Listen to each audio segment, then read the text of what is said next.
Hi there, this is Tim Reed from the Phoenix Group. I'm here with episode number 2 of The Real Deal Show, and in this video series, we're going to be talking about a variety of different topics on finance, real estate, and I've got my good friend Paul here, and we're going to be talking about current events, what's going on in the real estate and financial markets Canada-wide right now. So welcome to the show. Say hi to everybody, Paul. Hello, and I'm so excited to come onto this show and this platform. We're going to be talking about various topics all throughout, and really try to help and spread what we've learned in our past, and provide that to you guys, and see how that goes. What my goal on this platform is to give and bring as much Canadian Relevant content to all of you. And I think there's a lot of American content that we can always tap into, but there's not enough Canadian. And I love Canada. I'm from Canada. Go Canada. And let's all work together. Let's all communicate. Let's try to get you the word out that Canada's here, and we want to make Canada great There's again. Canadian opportunities as well. You hear a lot of books, and you see a lot of YouTube videos. I mean, I get calls all the time from people wanting to learn about real estate and what's going on in the market, and they've watched YouTube videos and taken Americanized courses, and it just doesn't apply the same way in Canada. So this is a by Canadians for Canadians show, so that we can give you good education, the real deal on finance, real estate, and how it works in Canada. So that's what this is all about. We're going to be bringing our experience, personal experience, and we're going to be sharing that. We're going to be vulnerable. We're going to have these great conversations. We're going to be bringing on other Experts guests in the field.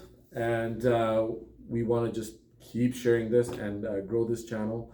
And then again, entertain you guys and educate you guys as much as we can. At the same time, we would like to grow as well. We think this whole experience is a growth.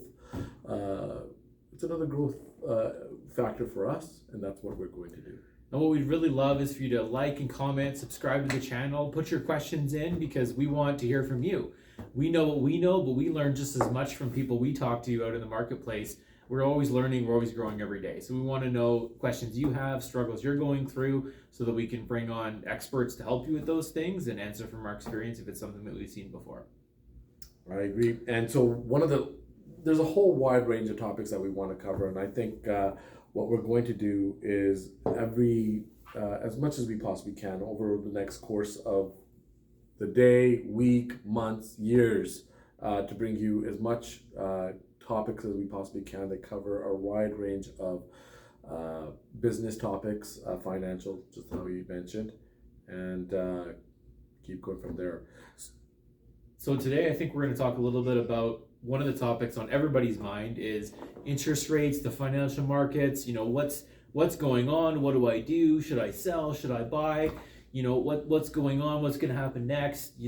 There's all this talk in the media, and I try not to listen to that as much as possible. And I suggest maybe you don't pay that much attention to the news, because it's usually what's happening in the rearview mirror, not what's going to happen next or what's happening now in the marketplace. But interest rates, inflation, we all know that's going on in the marketplace. What does that mean for you as a home seller, home buyer, or investor wanting to get into the game? Like, how can you make moves now, and what's different in this market when rates are going up versus when rates are really low, which they have been for a really long time.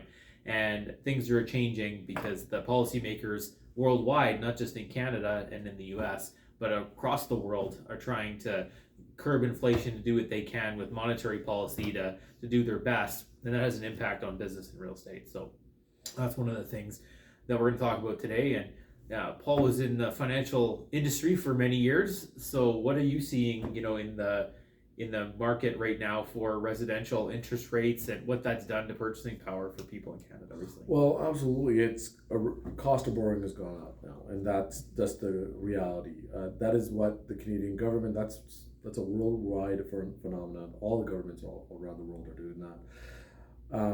What I like to kind of look at and to see exactly how I would all the steps that I'm taking in order to mitigate those high interest rates. As an active real estate investor, my inclination here is to continue the path, is to continue the course.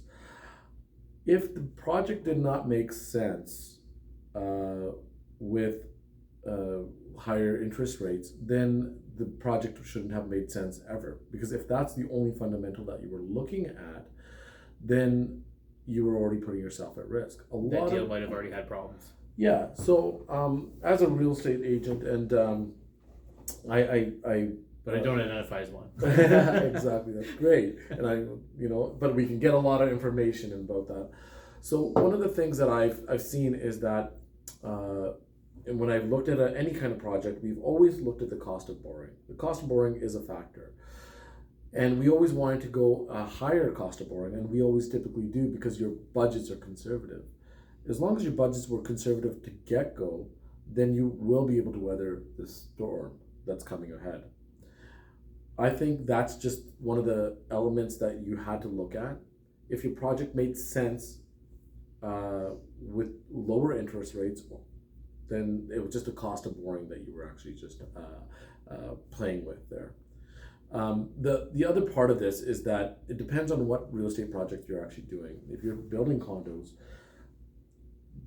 these sales are going to impact buyers. Buyers aren't going to be able to buy the properties that they first were able to, and they weren't able to qualify for. They're not going to be able to qualify for mortgages as high as they were as before. And what we're seeing now is mortgages not getting approved. Like we're seeing in the marketplace, a lot of properties go pending and then they come back on the market because financing didn't go through. So I think purchasing power has definitely gone down. People are looking at lower priced homes in some cases and maybe thinking just to stay renting for a while. The other interesting thing, at least in Alberta, that we're seeing is rents are going up like crazy. So we've got lower vacancy in Alberta market at least, and the rents are going up through the roof, and competition for rental properties is back like it was in the 90s. So that's a different fundamental where people are wondering, should I rent, should I buy, like what's the cheaper option? And it's, even though with cost of borrowing going up, the rent's going up to meet it, which generally goes up with inflation, they're still the same. Usually renting's cheaper. Right now we're not seeing that, which is really interesting. But the same thing goes, kind of going back into what, in terms of cost of borrowing. When we look at cost of borrowing, we're talking about debt. And this is where a lot of the times that people that were in the debt game were really taking a risk. And we've always known that there's been a balance between equity and debt. And I think now more than ever, it is clear that equity is king. It is always best to have as much equity as you possibly can in a project. And that really does lower your risk throughout any project that you take on, or be it a home that you purchase. The more equity you have, the less exposure you have to the interest rates going up and down. And ultimately, that is the strength. Being a financial advisor, that was one of the things that we always, it was the underlying theme, is to pay down your debt and keep your debt down to a healthy level. And if you've been able to do that all throughout your life and have that habit, you're not going to be feeling these interest rates. Now, unfortunately, over the past few years with COVID, the government has reduced the interest rates to a record low, where the incentive was to borrow. And it almost created a artificial where we should be able to borrow and we can afford these things. And that's not necessarily what makes an investment, or should make an investment for you to proceed and make an investment decision. You should always look at the fact that, yeah, the interest rates can go up, but is there enough equity in this, and is there a healthy amount of equity in this? And I think that is one of the things and the factors that a lot of the times, if anything, right now, should be pounded in your heads. It should be really just ingrained. Which makes it way more important now more than ever to get properties under market value wherever you can, especially if you're investing. And all the crazy activity we had with the flurry of purchasing at the beginning of this year, I think there's a lot of people paid way too much, way over market value for properties and assets of all types, not just real estate included. And now they're feeling the pain of that with interest rates going up. So there's a way to get around this, and with the interest rates going up, what there you are spending more money on servicing debt. Hopefully, it's not too much revolving debt. But if there's anything that you could do to mitigate this, is obviously pay down those debts as aggressively as you possibly can. There's a time to when you have more access to capital, but this time, if you are exposed to debt, your goal should be to really, as a family unit, if it is a family unit, to look at your finances and see how much money's coming in, and really trying to see how you guys can take it and maximize in terms of paying down a debt aggressively, be it credit cards, be it mortgages, be it line of credits, car payments, yeah, and that's what's going to ultimately help you here. So it's a time to reflect. We know that the interest rates are going to go up. Looks like next week by another 1%. That's what's been projected. So they're not coming out anytime soon. And now it's your opportunity, because there is an opportunity in that you can go and fix your finances and really focus on paying down debt. And I think it's also really important to look at alternate streams of income. You got to think about, like, as a family, what else can you do? Maybe you can do different things on the weekends. Maybe you're looking at maybe getting a cash flowing property, maybe downsizing or putting a basement suite in your home, house hacking, some people will call it, maybe building a garage and putting a carriage suite in there. In Calgary, we're able to do that now a little bit easier. They're changing some of the zoning codes here in the local market, making that even easier than it was a year ago. So those are things that you can look at, because we always look at how can you maximize the revenue of a property, whether it's single family or whether it's multifamily or commercial property. You want to look at adding additional streams of income to the property and also your investments, because you can't, we're now in the modern age, just rely on one stream of income, because with the economy changing, there could be reduction in hours, loss of jobs, maybe a husband or wife gets laid off, and that's where the real financial stress can come in. And having a couple different streams of income, you can weather that storm a lot better. Actually, that's a perfect example. I really think that if you have to be looking for ways. If you are just getting by with the level of income that you're getting coming in right now, you must look for ways to generate additional incomes. And there is multiple ways of generating more money in your household that can allow you to pay that debt off. So even in the sense that the economy here is, the interest rates are going up, it's a time to also get more productive. In case, a lot of the times I see people getting scared. They don't know what to do. In my opinion, you need to get going. If you are in that position, you need to find out other ways of bringing in more income, be it a second job, be it side hustles, be it gig economy. Yeah, there's Uber Eats, merchant stores online. I mean, now more than ever with the internet and online, merchant accounts and the gig economy out there, there's lots of things you can do. Everyone's got a skill they can monetize. Maybe it's something you're passionate about. Maybe you love Dungeons and Dragons. There could be a way that you could monetize that. Host games on the weekend and charge for it. I mean, hey, there's lots of ways. There's 1,000 ways you could think about using your skills, and you've got more skills than you know. That's one of the things you got to think about. Yeah. And Tim, I actually feel bad about the seniors. Really, if they're in a position where they are been exposed to debt, if they have been, because their incomes are really they're fixed usually, and that's where that's a vulnerable population. So one of the things that I come from an Indian background, and one of the things that I think would really help, even my parents, is the way the culture works, is to really help them, and by looking at their incomes and just saying, okay, what can we do to support you guys as well? Because we have the energy right now to do what we need to do and to support that gig, and put our feet and get our feet into that gig economy. Like Tim just mentioned, there's so many things you can do. Uber is one of them. Easy. Cleaning. There's so many people. Grocery delivery. So many things. Yeah, and it's just a matter of seeing where you can do and where you can plant your feet, and just keep focused. I don't think the interest rates are going to stay up for multiple years? I don't know. I don't think anybody truly does. Nobody has a crystal ball, but they're going up and they're going to be up for a little while. That's what we know in the short term.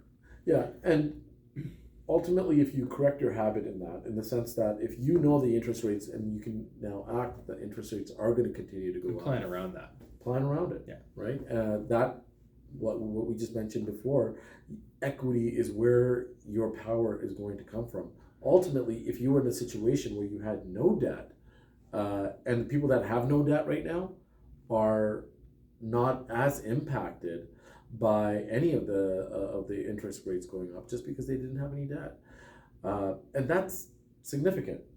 I think that really gives them a platform to now actually even make more money over the next couple of years. Because there's opportunity in what's going on right now. Yeah. Because whenever there's crisis, there's always opportunity that follows. And there's going to be people that are going to be in tough times. They're not going to be able to support that debt. And that's where you got to get creative, both as a family, as an investor, right? Interest rates going up, the income in an asset is currently where it's at. Now you got to be creative and do seller financing and do alternative acquisition strategies.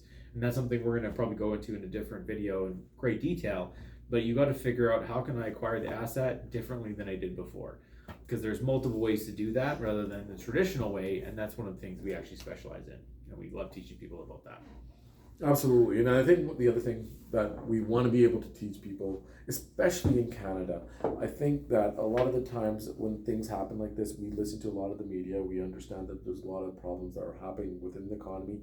And at that moment in time, we think it's more important to jump out here and start talking about all the ways how you can get into the market rather than run away. Absolutely, get more productive. Yeah. One of the things that I heard is that Canada is one of the least productive countries out of the G7 out there. Really? Yeah, and you looked at, and I heard that on an actual YouTube channel, and part of the reason is because the land prices are so high. And being the land prices are so high, a lot of the times, a lot of the capital is deployed to just acquiring space to work or live. And when you have more money that's going to where you need to just occupy a space and less actually going to your business, well, ultimately... Well, it's not going in innovation or research now. Correct. Yeah. But that's what you need to do here. And that's our landscape here in Canada. We are working with higher real estate prices, and that's just the nature of the beast. We're a big country, even though we're a big country, we're on that border, just bordering the U.S., where it's more habitable, and it's cold up there, and so I get it. It's cold up here. That's why there's less of us in the States, that's for sure. Yeah, and we at that moment in time, when you know that the real estate prices are a factor, there's so many other things you can do in order to make your company more productive, make yourself more productive, and there's a ton of opportunity out there in order to make your income and make your money. Yeah. So there's lots of opportunity in the marketplace. You got to get creative. Don't be scared of the interest rates. You just have to be able to adapt and figure out how you're going to build that into your modeling. If you're looking to invest, if you're looking to buy, there's other options in the marketplace too. There's rent to own. There's, getting a roommate and renting a place. Maybe you can afford it if you do get a cosigner. Maybe you've got a friend or a family member that can live in another part of that house. There's always a way if you've got the motivation and the creativity to work on it. And these are the things that we can help you with as well. If you've got questions, put them in the chat, put them in the comments, reach out to us. We're happy to answer your questions. We're here to help. We're here to educate and help everybody get to wealth in this, tough times, both now and when it becomes a little bit easier. And the most money is always made when the times are the toughest, when there's recessions and when asset prices go down and people become distressed. That's where you can get the best deals. When things are doing really well, it's harder to find a good deal. Sometimes we look for months and can't find anything. And now I've probably seen 20 good opportunities in the last month when things have changed. So that's another part of it. I think network is a huge element to this. When you're in a position where you're trying to figure out what direction to go, that's more incentive here now to build your network. Your network is ultimately your net worth. We've all heard Absolutely. that. And it's true. Yeah, keep building that network, and that's where you're going to be able to find your next deal, next play. and make your moves. Next joint venture partner. Next joint venture partner. One of the things I think would be great as well is all the comments that we posted on the video. If everybody's sharing and being able to talk and share ideas and also networking and getting to Well, it's about collaboration. Real estate's not a solo sport. Investing's not a solo sport. People that say that they're self-made are full of crap. It's just not how the world works. There's no such thing as a self-made millionaire, billionaire, trillionaire. They've got people, partners, investors. There's no way to do it alone. You need help, you need partners, and that's why we're here creating this community to collaborate with you, educate you, and work together. That's what it's all about. So as of right now, I think our message right now is to get moving. As a Canadian, Get started, Canadian, get out there. Started, get out there. This is now the time not to go back into your homes and hide from all the environment that's happening out there. Now's the time to get out there and more than ever make your moves. Don't put your head in the sand like an ostrich. Get out there, hit that like button, hit that subscribe button. Look forward to seeing you in the next video. This has been The Real Deal. See you next time.